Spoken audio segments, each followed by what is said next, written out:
Have you ever planned out your day? Thought you knew exactly what was going to happen? Literally even saw it play in your head.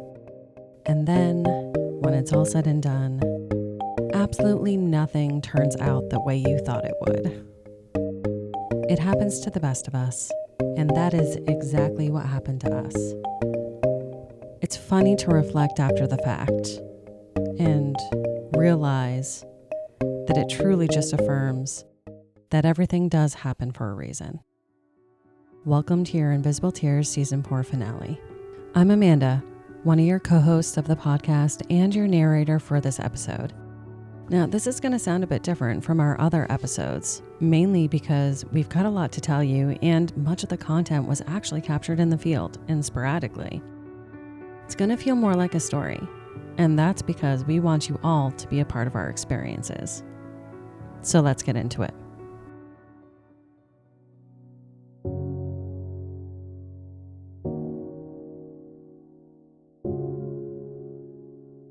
I first want to take you all back to when Jane found out that Bernice Courtemanche did not have a headstone, only a small plastic plaque at her grave. She took it hard. I was there and witnessed it. She was sad and she was pretty angry. But honestly, we all were. But not angry at her family, simply at the fact that this beautiful young woman, taken so brutally and tragically, and so young, didn't have something more respectful at her resting place. It bothered us, and until we publicly put it out there, we didn't even know the community didn't know about this either. Case in point, all of the messages we got from all of you. So that set the wheels in motion to raise funds to get her one. Jennifer Amel's mother even donated a beautiful painting to auction off to help raise funds. Well, all the combined efforts between Invisible Tears, Crawlspace Media, along with all the donations from so many of you, got us to that goal. Jane was able to design, order, and get that headstone created for Bernice. Thank you, everyone, for your generosity and your support.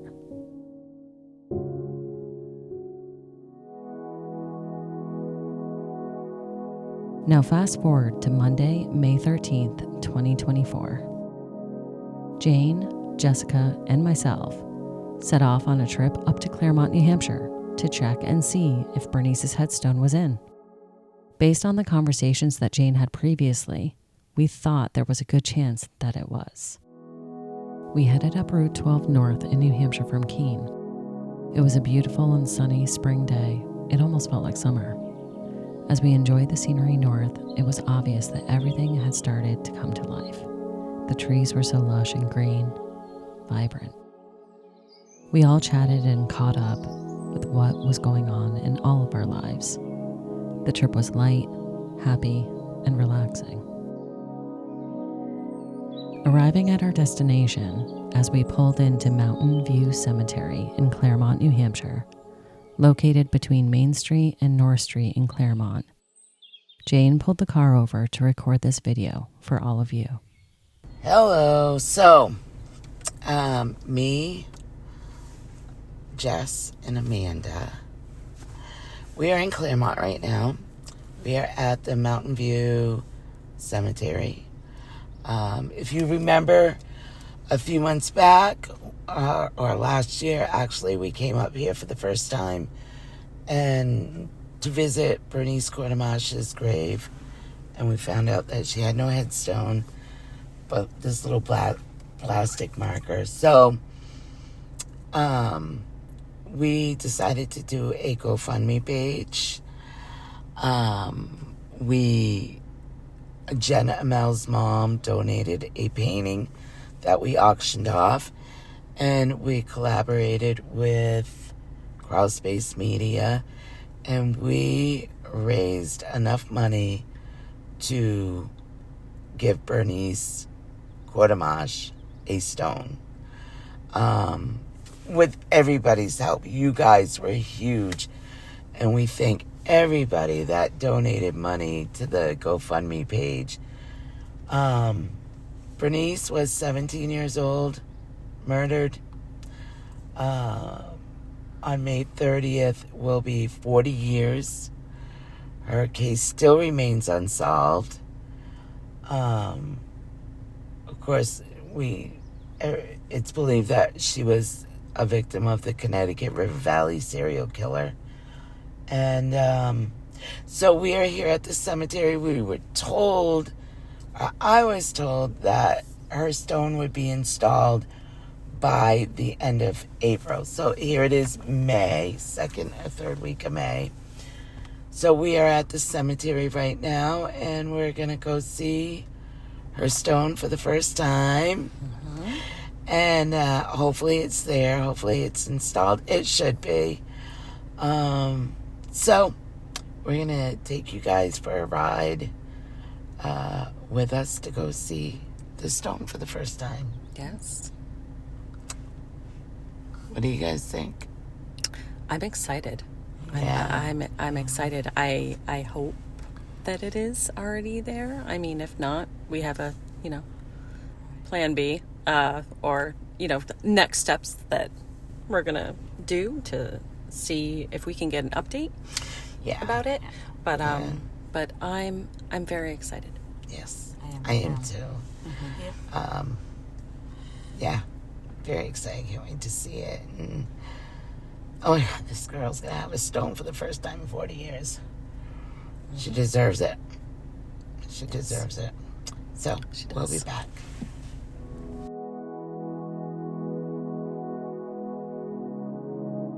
As Jane continued the drive into the cemetery, I took over filming the video.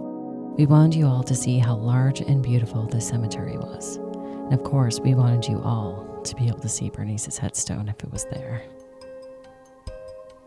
Bernice is buried in Section Z of the cemetery. Upon arrival, we walked up to her plot and discovered it wasn't there yet.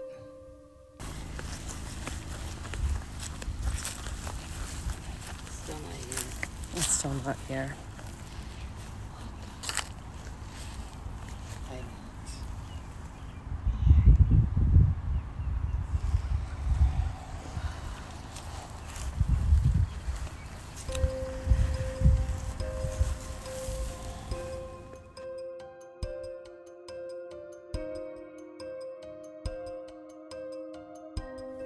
Disheartened was an understatement.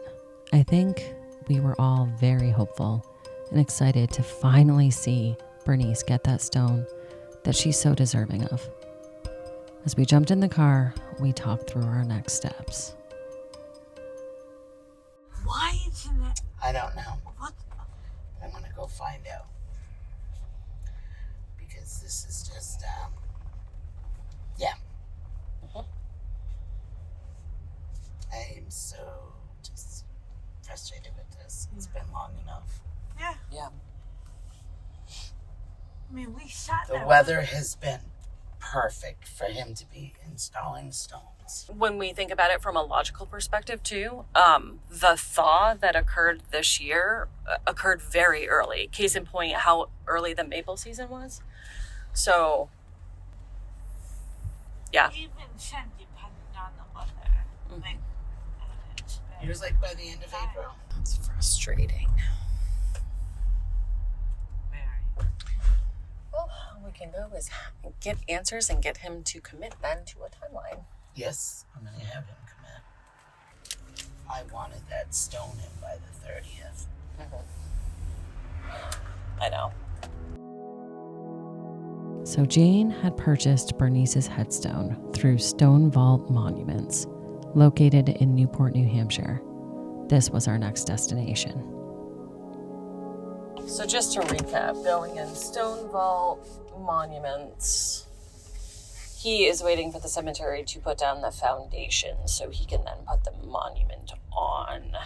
The monument is done and ready to be installed. Yep. Just wait on the cemetery. After speaking with the gentleman inside, we were hopeful that it would be in soon. Here is the most up-to-date information on where that stands. We were told the stone was going to be installed by the end of April. A few weeks ago in May, we went up there and the stone wasn't there. So we went to Stone Vault Monuments, and according to him, the stone is all done, ready to be placed. But what we're waiting on now is the cemetery to pour these little slabs that the stone sits on so it doesn't sink into the ground. So Stone Vault called me last week and said that the cemetery is running really late. They're behind, and that the slab will not be poured until the second week of June. I was pretty pissed off about this because I wanted it there. May 30th was 40 years that Bernice was murdered. Yeah. And I really wanted the stone there. And unfortunately, the stone's not there. I was told by the second week of June, the stone should be in, and they will call me. But what I like to do is I want to thank everybody that donated. Oh my gosh. I mean, we raised this money in what, a month? Yeah, it was quick. So I want to thank everybody that donated, everybody that went on and shared the GoFundMe.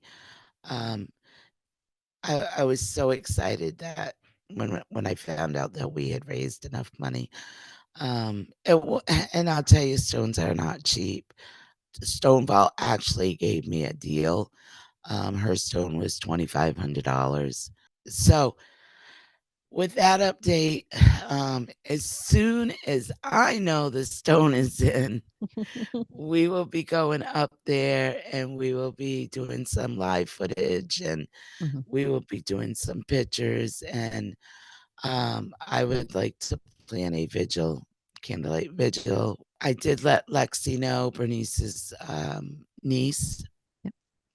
She's going to let the family know, which come to find out there's not that much family left with Bernice's family. I think she said like the parents are gone. So there's 2 brothers and there's a niece. All the aunts and uncles have passed, which I guess to start with, there wasn't a very big family. So there's a niece and then there's Lexi. There's a cousin of Bernice's, and then there's Lexi, which is Bernice's niece, and then the 2 brothers, Bernice's 2 brothers. So, with that being said, I will promise I will give another update on the stone. Hopefully, they said 2 weeks, second week of June, we're hoping. So that's the update on that. Again, thank you very much, everybody. I cannot wait to see the stone there.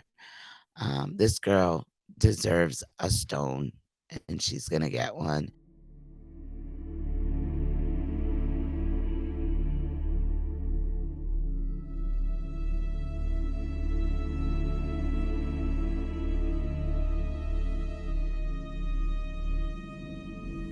So one would think that our trip was done, but little did we know, it really wasn't.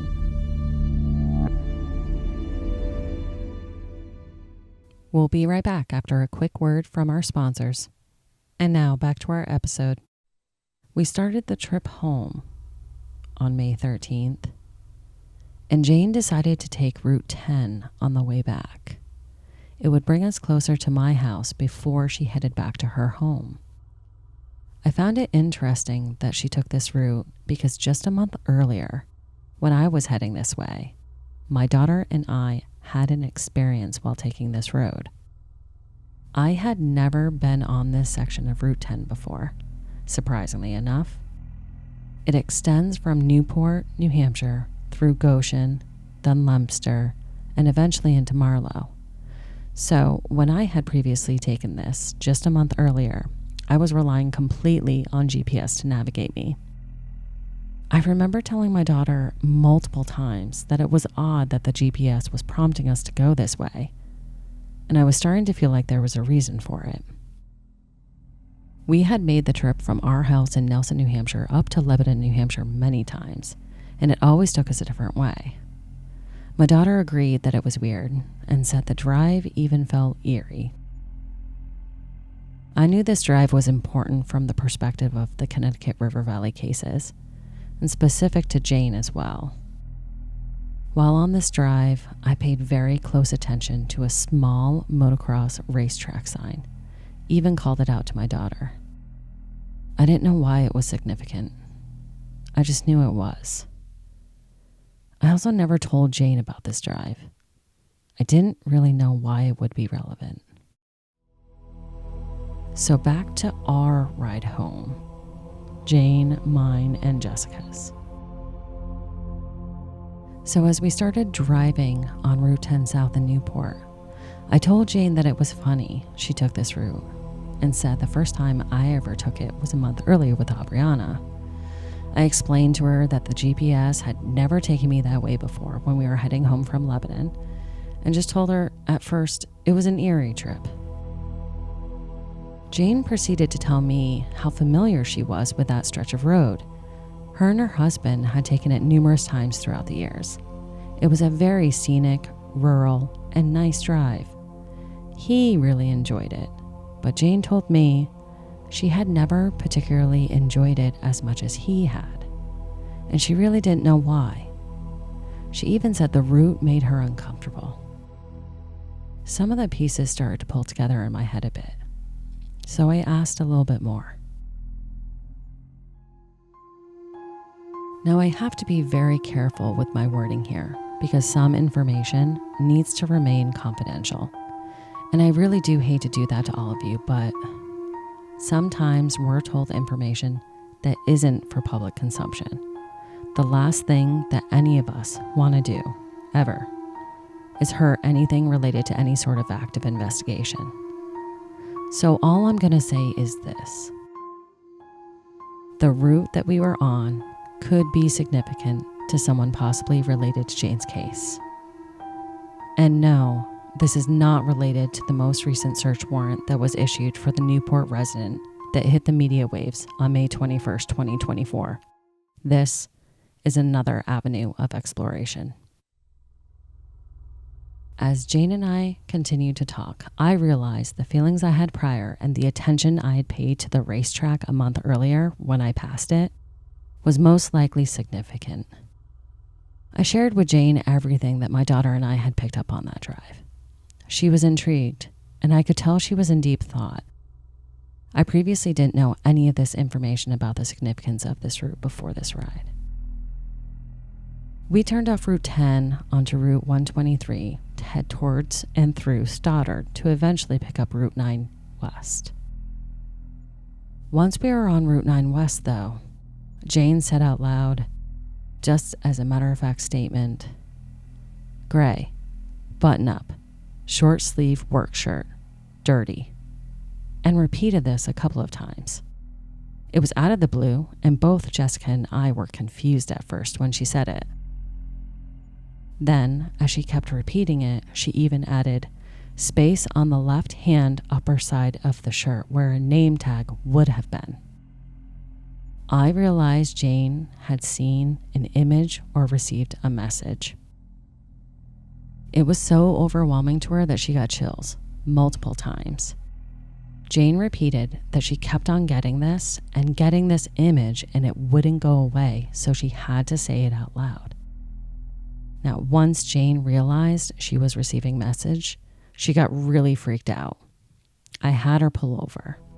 We were already pretty close to my house anyway, but I also wanted her to be safe and not be driving while we talked this through.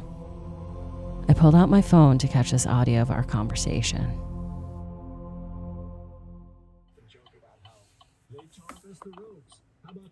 No, it wasn't. It wasn't rolled up sleeve. There was no... short sleeve. It was short sleeve. Yep. And you had said Short sleeve. gray, button-up, work shirt, dirty. With a Yeah. place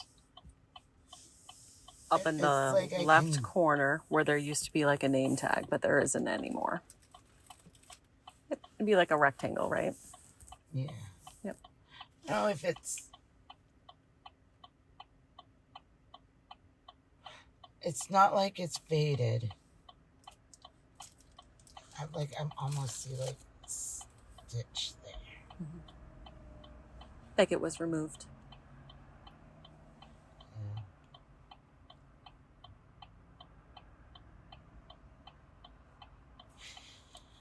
Oh, just full body chills again. Why did all of a sudden that come to me? That had to have come to you for a reason. So we just took the route from, so we had left Newport and took Route 10, the back way, through, what towns were we going through? So it was Newport, Leominster, Goshen, eventually into Marlow. And that route was significant. So that could have been why that piece of information came into you. But I think it's extremely relevant and I think it's extremely valid. Yeah. Mm-hmm. That was so fucking weird. And then you got full body chills repeatedly after you were talking about it. Yep. That's fucking weird. I'm sorry, that was weird. It's such a normal day to day for me. I'm sorry, that's weird for I you. did not like that. I did not like that feeling at all. I've never seen her like that before. I did not like that at all. I'm sorry. I just kept seeing.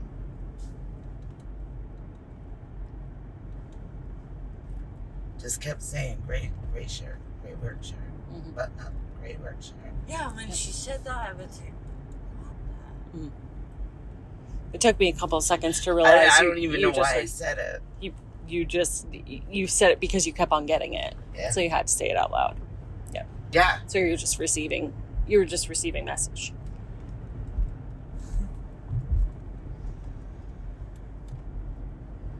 That's supposed to be you.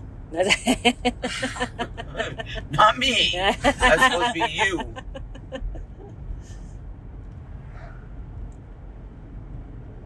Well, everyone's capable of it. It's just a matter of. I have never been able to say what he was wearing. Ever. I never remembered. Ever. Yeah. Do you believe that's what he typically wore, or do you believe that's what he was wearing?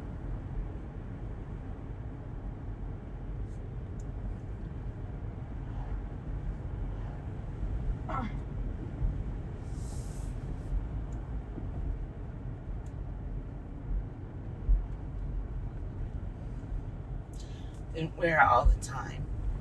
Mhm. Just,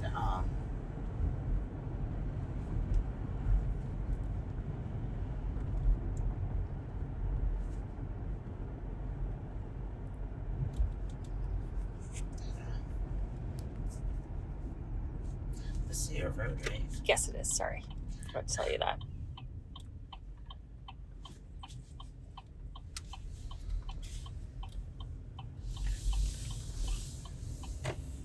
I can't tell whether he wore it all the time or... Mhm.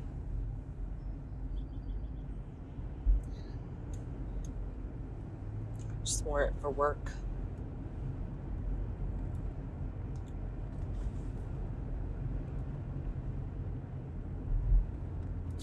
It's like he didn't wear it all the time, but it was part of his wardrobe. Mhm. Like, he didn't.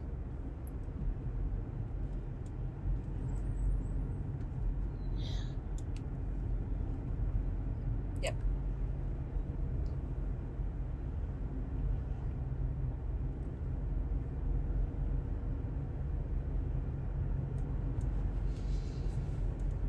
Yeah, it was like, that kept coming to me. It was like gray shirt, gray button-up shirt, and it just wouldn't go away. And that was something just said, say it out loud. Gray button-up shirt. Say it What out do we loud. need to look for that? Jess is like, why are you bringing that up? That was, But no, it makes sense. Whoa, It makes that was total so sense. weird. That was so fucking weird. I don't know how you do that all the time. He should have told you, like, what are you doing to my... But what are you doing to my mom? I'm not doing anything. No. It's you. Yeah. That's another reason why I don't, and just careful of this massive hole right here Oh, next yeah. to her. I'm always fearful of that for people that don't know it's there. But that's yet again another reason why. Well, now you experienced it and you felt that, and now we know, and we're all witness that was actually a message for you. Yeah. It's never happened to you before. You don't know why it came in, and you kept on hearing it. Because you described it, I'm assuming that you saw it as an image as well. Yes. Yes, you saw it as an image, and something just said you have to say it out loud. Clearly, just for us to spitball and actually talk about it and understand that that's actually what you received and what you picked up. Is that why we went up there today? Could have been. Yeah, I just got chills. And I just got chills again. Oh, they're increasing. So, yep. That's why we went up there today. Also, probably so I can allude you to the conversations that Aubriana and I had a few weeks ago as we were driving along the road. I'm like, everything sort of lines up. I mean, don't get me wrong. We went up there today with the purpose of really, obviously, The stone was there. double checking on Bernice's stone. And now we got updates and understand that hopefully it's still moving and we're just waiting on the cemetery to put in the foundation. But I don't think the trip was for nothing at all. So I think that's a very significant piece of information. I'm sorry that you didn't like the way that felt. I'm sorry. I didn't. Are you better now? Yeah. Okay. Yeah. Good. Yeah. Good. Well, that was weird. I don't know how you guys do that. Honestly.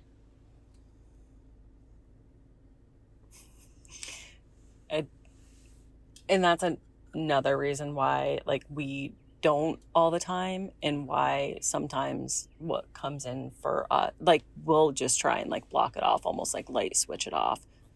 Another reason why, if you're really open and receiving messages like that all the time, obviously you can see how you wouldn't be able to function normal day-to-day driving, doing a job, doing normal things. So it's important to figure out how to try and control the shutting that off, turning it on, shutting it off, sort of turning it on. I still haven't completely mastered it. It's stuff like that will still happen to me all the time, but it's a matter of figuring out how to honor what you're receiving and process it.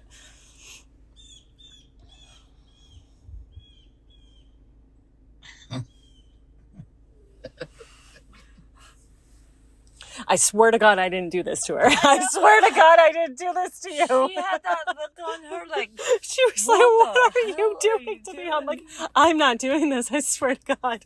I did not sit in this car with intention, I'm going to touch Jane. She's going to be a psychic today. I did not do that. I was even went dead silent. I'm like, whoa. Yep.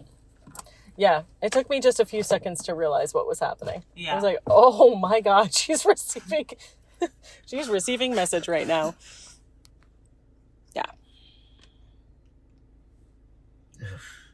Well, I'm sorry that you didn't like the feeling, but thank you very much for trusting what you were hearing and actually saying it, though. Yeah. One of the biggest pieces, I think, when people receive bits and pieces of information like that is they let their ego and their logical mind come into play and be like, this fucking sounds crazy. You know what I mean? This sounds crazy. Why on earth would I do? no, obviously I'm not saying that out loud because why would I? That's what I was thinking. Mm-hmm. Yeah. Yep. Amanda's gonna think I'm reading too much into this. I'm not gonna say anything. I'm not gonna say anything.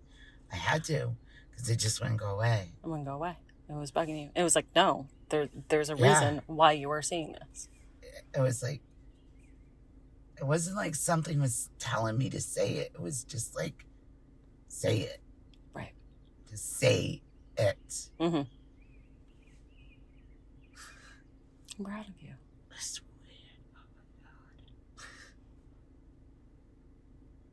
my God. It is hard to explain. Respect, girl. A lot of respect. Oh, you have no idea how much respect I got for you right now. Not that I didn't have respect for you before. Oof. Yeah, sometimes it can be Overwhelming. super overwhelming if you're tuning into the. I mean, there's been periods before where, and I know that I've seen Aubriana actually go through it too. There's been periods before where I've started receiving message and it was brutal. And I was the person being murdered and I felt it. And it's like, people don't realize the magnitude that sometimes things like that can feel like. And so until you experience parts of it and pieces of it, you don't realize why, oh, well, why don't you do this all the time? Or why don't you channel it? Or why haven't you worked on it? Well, it can be a little bit overwhelming sometimes. And all I do is I just trust in what I receive. I try not to push things, and I just trust in what I receive and understand that what I receive is received when it's supposed to be received. And sometimes timing is a significant reason. That smell is gone. The smell that you were talking about when we were driving, the horrible smell? The smell is gone. I was gonna ask when you were. Oh my God! Smell is fucking gone. But again, I didn't say it out loud because I don't like to freak you guys out. But so we're driving through Stoddard on Route 123 to try and get to Nelson, and you mentioned the smell. That's when you mentioned the smell to Jessica, right? Yeah. Can you still smell that? I've been smelling that. And you can explain what the smell was. And you're like, it's not the spilled whatever on my floor. The thought popped into my mind that you were smelling something because you were something was trying to come into you. But I didn't say it out loud because I didn't want to freak you out. But maybe I should have. Yeah. Lesson learned. Maybe I should have, because then you wouldn't have been as surprised as when you felt that the smell is completely fucking gone. And it was a very strong smell. Yeah. Like a strong, like foul odor. Very foul. Mm-hmm. Like,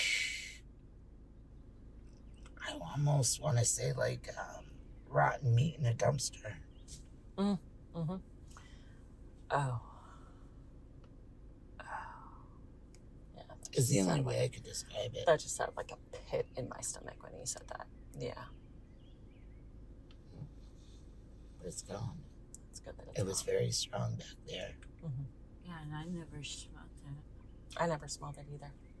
Really? Yep. See, I don't know how you couldn't, because it was very strong to me. Yeah. You were. That's why I asked you guys if you smelt it, because it was. Yeah. And it was almost like getting stronger and stronger. Mm-hmm. I didn't smell it. Again, my logical mind bringing up how messed up my sinuses are. Well, maybe it's because of this. Maybe that's why I'm not smelling it. See? It happens to the best of us, even those of us that know that we do receive stuff. Our logical mind takes over all the freaking time. Oh, no, I can't believe that. I got this because of this. I got this because of this.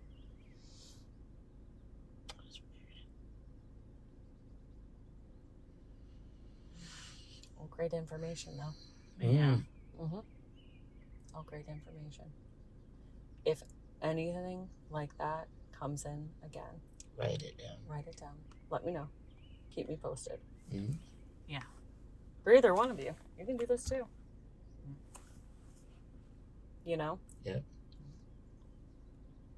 Just write it down and keep If I post it. hear her say random stuff, I'll take out my phone. Okay.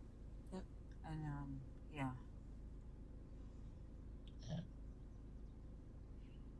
It's gone. It's all gone now.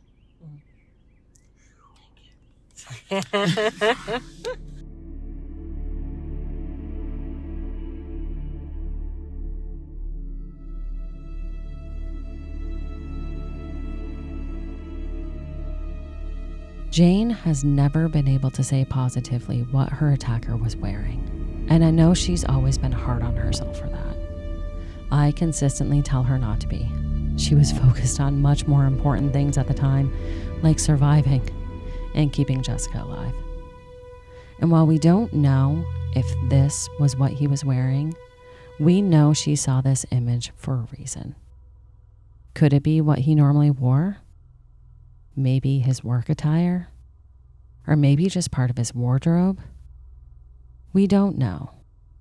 But this was received for a reason. And you all are the first, besides Jane, Jessica, and myself, to hear it. Some believe in messages and psychic abilities, and some don't. We place no judgment either way. Everyone is entitled to their own opinion. But this situation, had you witnessed it, would have given you chills. And it possibly might have even made you a believer, even if you were previously a skeptic. Evil does exist in this world, but we are not letting it win. Until next time.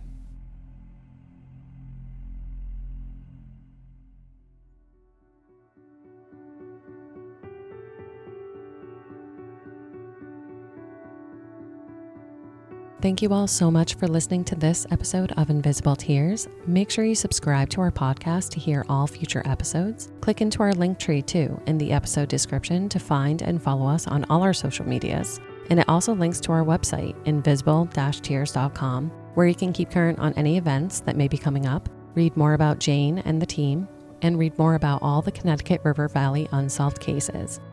Evil may exist in this world, but we will not let it win. See you next episode.